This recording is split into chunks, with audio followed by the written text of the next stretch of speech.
Assalamualaikum warahmatullahi wabarakatuh dan salam sejahtera. Baik, bagi objektif yang kedua, topik 4, sains tingkatan 3, pelajar-pelajar dapat mengenal pasti unsur yang terdapat dalam sebatian semula jadi. Sebatian semula jadi dan unsurnya. Sebatian semula jadi mempunyai nama biasa dan juga nama saintifik. Baik, kita akan tengok nama biasa untuk sebatian yang pertama iaitu hematit ataupun bijih besi.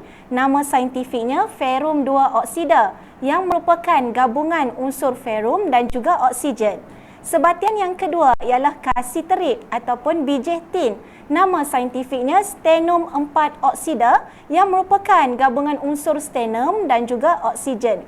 Sebatian yang ketiga ialah kuarza.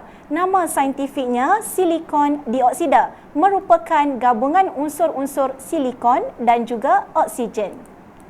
Seterusnya adalah sebatian boksit. Nama biasanya ataupun bijih aluminium. Nama saintifiknya aluminium oksida yang merupakan gabungan unsur aluminium dan juga oksigen. Sebatian yang seterusnya ialah galena, nama biasa ataupun bijih plumbum. Nama saintifiknya plumbum 2 sulfida yang merupakan gabungan unsur-unsur plumbum dan juga sulfur. Seterusnya ialah sebatian pirit, nama biasa. Nama saintifiknya ialah ferum sulfida yang merupakan gabungan unsur ferum dan juga sulfur. Dan sebatian yang seterusnya, nama biasanya ialah kalsit. Nama saintifiknya kalsium karbonat yang merupakan gabungan unsur kalsium, karbon dan juga oksigen. Baik, murid-murid, seterusnya ialah uji minda. Kita lihat sama ada murid-murid faham ataupun tidak sepanjang pembelajaran subtopik ini.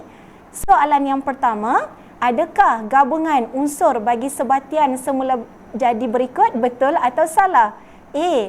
Ferum, oksigen dan karbon merupakan gabungan unsur bagi hematit. Betul atau salah? Ya, jawapannya salah. B. Boksit terdiri daripada campuran unsur aluminium dan oksigen. Adakah betul atau salah?